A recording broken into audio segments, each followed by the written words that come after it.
Assalamualaikum warahmatullahi wabarakatuh. Perkenalkan, nama saya Tiara Marisa. Saya dari kelas 03 SMJN 007 di Universitas Pamulang. Pada kesempatan kali ini, saya akan membahas materi pertemuan kedua, yaitu tentang analisis laporan keuangan 1. Jadi, pada materi ini yang akan saya bahas yaitu arti penting analisis keuangan, pengertian laporan keuangan, jenis-jenis laporan keuangan, analisa rasio keuangan, jenis analisa rasio keuangan, evaluasi rasio keuangan, dan keterbatasan analisis rasio keuangan. Analisis terhadap laporan keuangan suatu perusahaan pada dasarnya karena ingin mengetahui tingkat profitabilitas dan tingkat risiko atau tingkat kesehatan suatu perusahaan. Analisis kelemahan dan kekuatan di bidang finansial akan sangat membantu dalam menilai prestasi manajemen masa lalu dan prospeknya di masa datang. Laporan keuangan disusun secara baik dan akurat dapat memberikan gambaran keadaan yang nyata mengenai hasil atau prestasi yang telah dicapai oleh suatu perusahaan selama kurun waktu tertentu. Keadaan inilah yang akan digunakan untuk menilai kinerja keuangan. Karena analisis laporan keuangan memiliki tujuan yaitu untuk memahami dan mendiagnosis informasi yang terkandung dalam laporan keuangan, dengan maksud untuk menilai profitabilitas dan kesehatan keuangan, serta membuat perkiraan tentang prospek masa depan perusahaan. Analisis laporan keuangan memiliki arti penting bagi beberapa pihak. Yang pertama, pihak manajemen, sebagai bahan evaluasi kinerja perusahaan, kompensasi, dan pengembangan karir. Kedua, pemegang saham, yaitu untuk mengetahui kinerja perusahaan, pendapatan, dan keamanan investasi. Yang ketiga, bagi kreditor, yaitu untuk mengetahui kemampuan perusahaan melunasi hutang beserta bunganya. Keempat, pemerintah, yaitu meliputi pajak dan persetujuan untuk go publik. Dan yang terakhir ada karyawan, yaitu penghasilan yang memadai, kualitas hidup, dan keamanan kerja. Jadi pada masing-masing pihak memiliki arti pentingnya masing-masing. Selain arti penting analisis laporan keuangan bagi beberapa pihak, laporan keuangan juga memiliki arti. Apa sih kira-kira laporan keuangan itu? Laporan keuangan adalah laporan yang membuat hasil-hasil perhitungan dari proses akuntansi yang menunjukkan kinerja keuangan suatu perusahaan pada suatu saat tertentu. Laporan keuangan juga melaporkan prestasi historis dari suatu perusahaan dan memberikan dasar bersama dengan menganalisis bisnis dan ekonomi untuk membuat proyeksi dan peramalan untuk masa depan. Laporan keuangan memiliki tujuan, yaitu memberikan informasi mengenai posisi keuangan, kinerja keuangan, dan arus kas entitas yang bermanfaat bagi sebagian besar kalangan pengguna laporan dalam pembuatan keputusan ekonomi. Untuk lebih mengenal laporan keuangan, terdapat beberapa jenis laporan keuangan, yaitu laporan laba rugi, neraca, laporan perubahan laba ditahan, dan laporan arus kas. Untuk lebih memahami jenis-jenis laporan tersebut, akan kita bahas satu persatu. Yang pertama, laporan laba rugi. Laporan laba rugi merupakan laporan atau ringkasan kegiatan operasi perusahaan selama satu periode. Umumnya adalah 1 tahun. Tetapi untuk kepentingan terbatas, misalnya pada perusahaan publik, perusahaan dapat mengeluarkan laporan untuk 3 bulan, 6 bulan, ataupun 9 bulan. Dalam laporan laba rugi terdapat beberapa akun yang masuk di dalamnya, yaitu pendapatan, keuntungan, laba sebelum pajak, laba sebelum bunga dan pajak, beban, kerugian, harga pokok penjualan, biaya operasional. Adanya laporan laba rugi yaitu berfungsi sebagai bahan evaluasi keuangan dari transaksi keuangan yang berjalan selama 1 bulan ataupun 1 tahun, baik transaksi yang menghasilkan kerugian ataupun laba. Akumulasi dari total finansial tersebut yang akan menjadikan laporan laba rugi perusahaan di periode tertentu. Sebagai contoh pada laporan laba rugi, bisa kita lihat pada tabel 21, yaitu laporan laba rugi PT Alfa Produk untuk tahun 2003 dan 2002.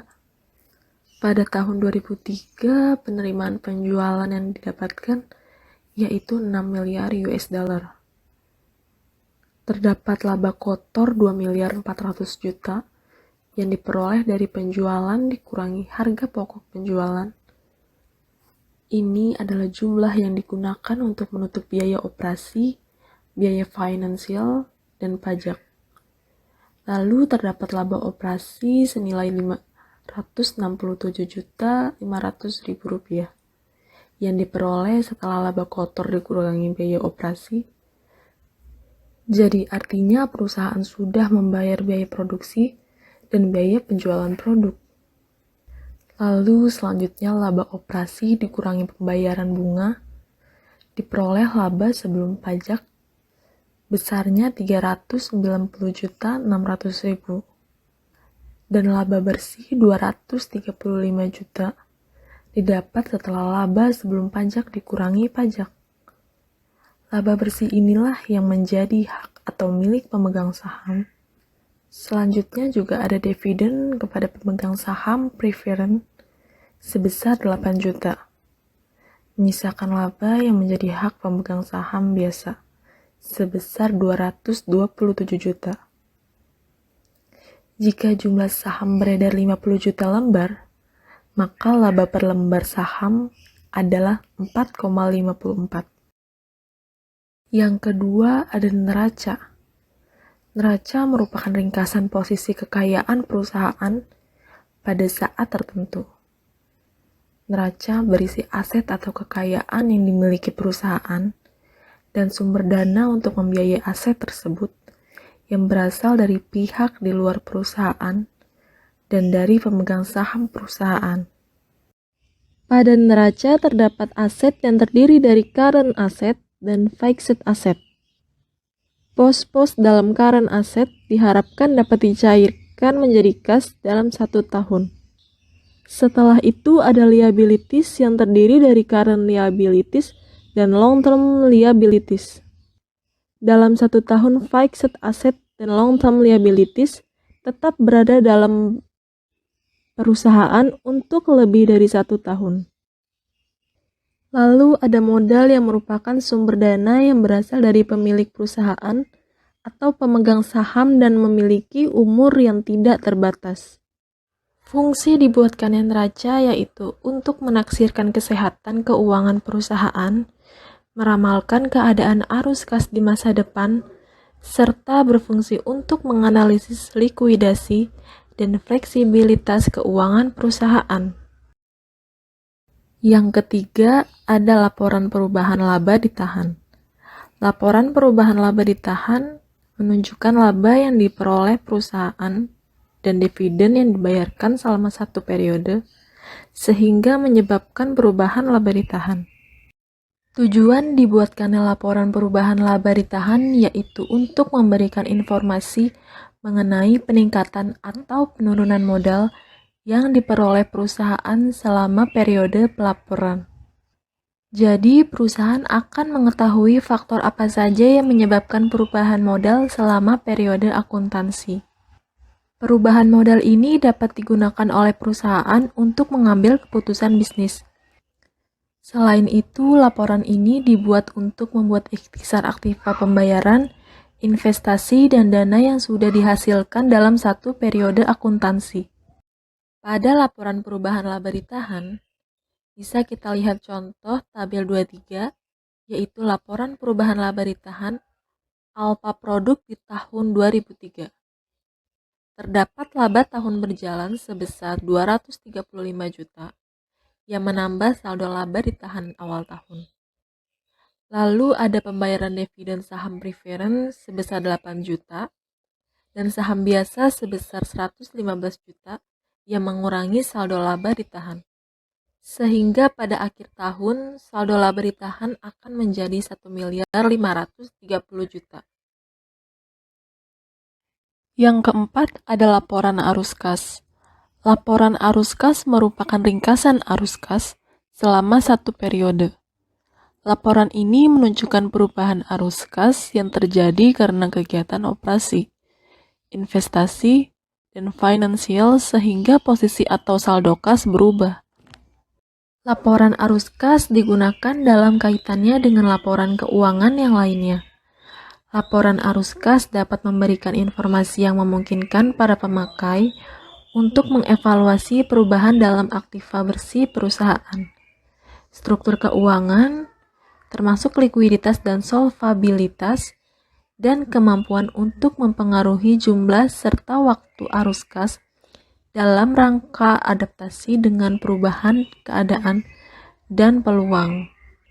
Informasi tentang arus kas suatu perusahaan berguna bagi para pemakai laporan keuangan sebagai dasar untuk menilai kemampuan perusahaan dalam menghasilkan kas dan setara kas dan menilai kebutuhan perusahaan untuk menggunakan arus kas tersebut.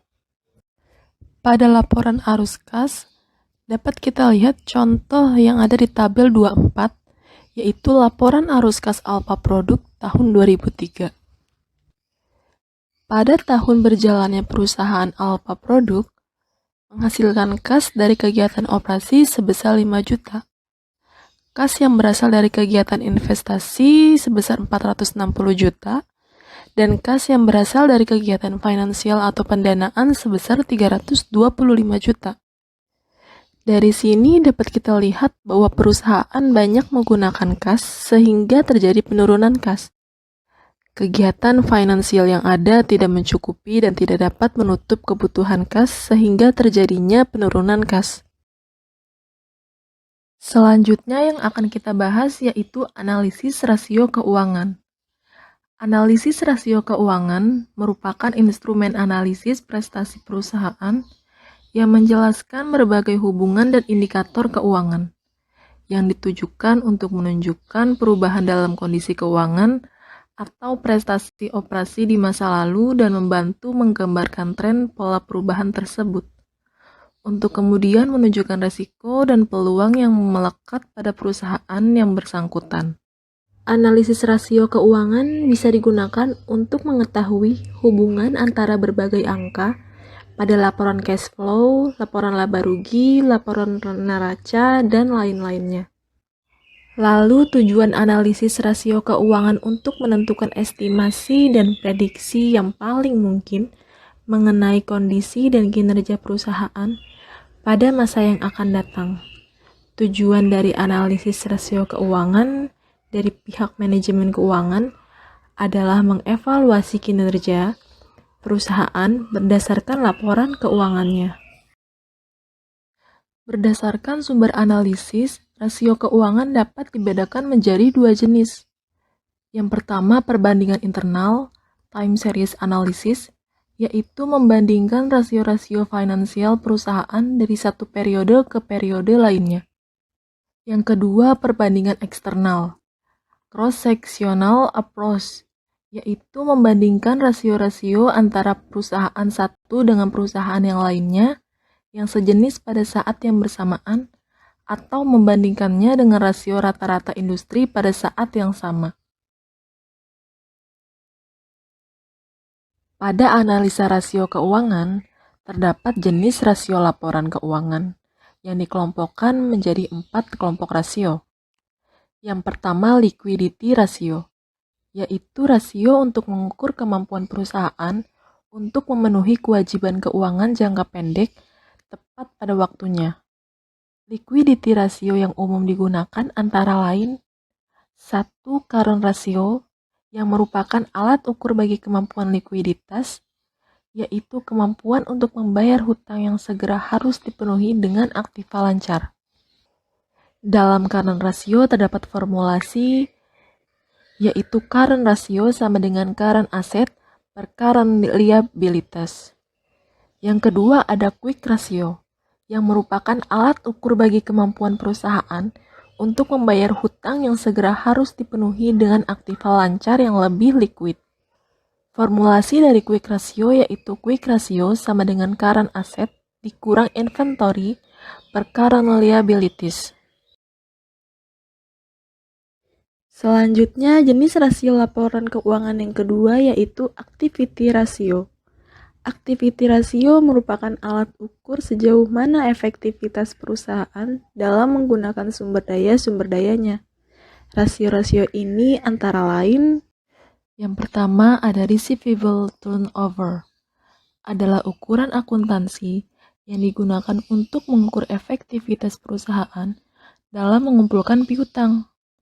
Formulasi dari receivable turnover yaitu receivable turnover sama dengan sales per account receivable. Yang kedua ada periode pengumpulan piutang, yaitu rata-rata hari yang diperlukan untuk mengubah piutang menjadi kas. Biasanya ditentukan dengan membagi piutang dengan rata-rata penjualan harian. Ada yang menggunakan piutang rata-rata kredit. Formulasinya yaitu average collection period sama dengan 360 per receivable turnover. Lalu yang ketiga ada inventory turnover, yaitu rasio untuk mengukur efisiensi penggunaan persediaan atau rasio untuk mengukur kemampuan dana yang tertanam dalam persediaan untuk berputar dalam satu periode tertentu. Formulasinya adalah inventory turnover sama dengan cost of goods sold per average inventory. Yang keempat ada average day inventory sebagai rasio keuangan yang umumnya menunjukkan adanya rata-rata waktu yang diperlukan oleh perusahaan dengan tujuan untuk mengubah persediaan. Formulasinya adalah average day inventory sama dengan 360 per inventory turnover.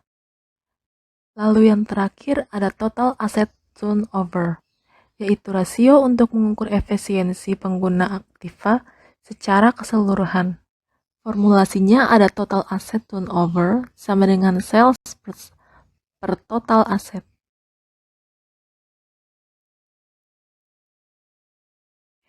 Yang ketiga ada leverage ratio, yaitu rasio untuk mengukur seberapa besar perusahaan dibiayai dengan hutang.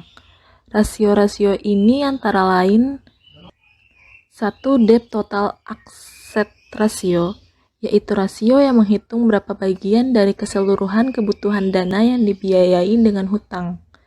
Formulasinya yaitu debt total asset ratio sama dengan total liabilities per total asset. Yang kedua ada time interest earned ratio, yaitu rasio untuk mengukur seberapa besar keuntungan dapat berkurang tanpa mengakibatkan adanya kesulitan keuangan karena perusahaan tidak mampu membayar bunga. Formulasinya yaitu time interest earned ratio sama dengan earning before interest and tax per interest expense. Lalu yang keempat ada profitability ratio, yaitu rasio untuk mengukur kemampuan perusahaan dalam memperoleh keuntungan dari penggunaan modalnya. Rasio-rasio ini antara lain, yang pertama ada gross profit margin, yaitu perbandingan antara laba kotor dengan penjualan atau pendapatan yang diperoleh perusahaan. Formulasinya yaitu gross profit margin sama dengan gross profit per sales. Yang kedua ada operating profit margin, adalah rasio yang biasa digunakan untuk mengukur besar kecilnya persentase laba operasional atas penjualan bersih dari sebuah perusahaan. Formulasinya adalah operating profit margin sama dengan EBIT per sales. Yang ketiga ada net profit margin, merupakan rasio yang digunakan untuk mengukur besarnya persentase laba bersih atas penjualan bersih. Formulasinya adalah net profit margin sama dengan IT per sales. Yang keempat ada return on asset, adalah indikator untuk menganalisis pengukur kinerja bentuk manajemen perusahaan dalam mendapatkan laba menyeluruh. Formulasinya adalah return on asset sama dengan IT per total asset. Dan yang kelima ada return on equity, adalah jumlah imbal hasil dari laba bersih terhadap ekuitas dan dinyatakan dalam bentuk persen. Formulasinya adalah return on equity sama dengan IT per equity. Yang kelima ada market value ratio. Market value ratio adalah rasio keuangan yang menghubungkan harga saham perusahaan dengan beberapa item dalam laporan keuangan.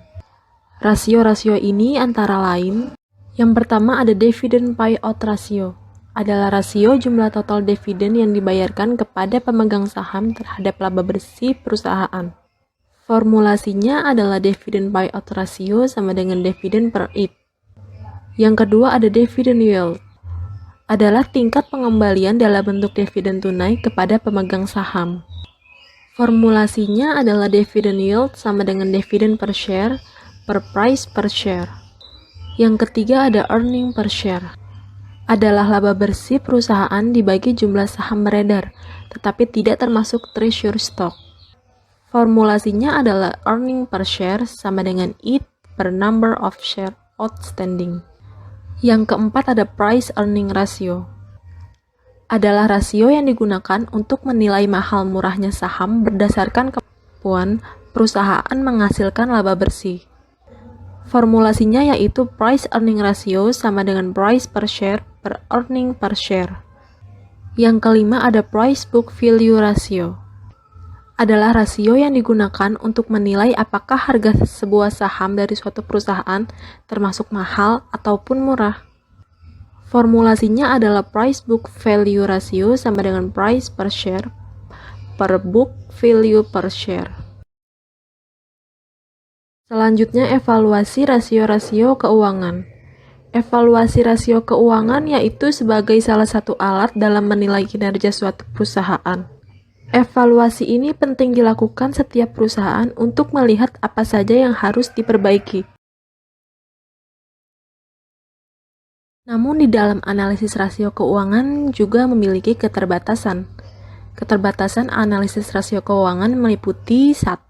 Perbedaan metode akuntansi yang dipakai untuk menyusun laporan keuangan. Yang kedua, penjualan perusahaan yang bersifat musiman. Yang ketiga, kesulitan untuk menentukan jenis industri apabila perusahaan mempunyai berbagai lini produk. Dan yang keempat, yaitu perusahaan dapat melakukan window dressing. Materi terakhir yang akan kita bahas yaitu mengenai keunggulan analisis rasio keuangan. Selain memiliki keterbatasan, analisis rasio keuangan memiliki keunggulan juga, yaitu diantaranya 1. Rasio merupakan angka-angka atau ikhtisar statistik yang lebih mudah dibaca dan ditafsirkan. Kedua, pengganti yang lebih sederhana dari informasi yang disajikan laporan keuangan yang sangat rinci dan rumit. Ketiga, analisis rasio mengetahui posisi keuangan di tengah industri lain. Keempat, lebih mudah membandingkan perusahaan dengan perusahaan lainnya. Dan yang kelima, lebih mudah melihat tren perusahaan serta melakukan prediksi di masa yang akan datang. Jadi, kesimpulan pada materi ini yaitu analisis laporan keuangan sangat perlu dilakukan oleh sebuah perusahaan karena dapat mengetahui kondisi keuangan perusahaan yang nantinya akan menentukan keputusan bisnis.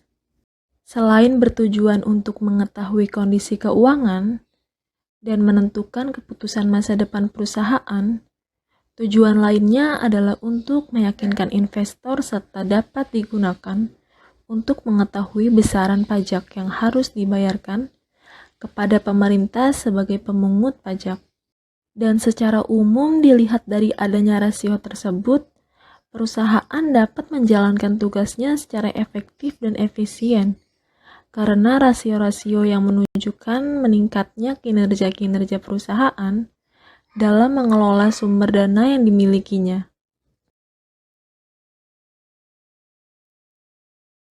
Demikian yang dapat saya sampaikan.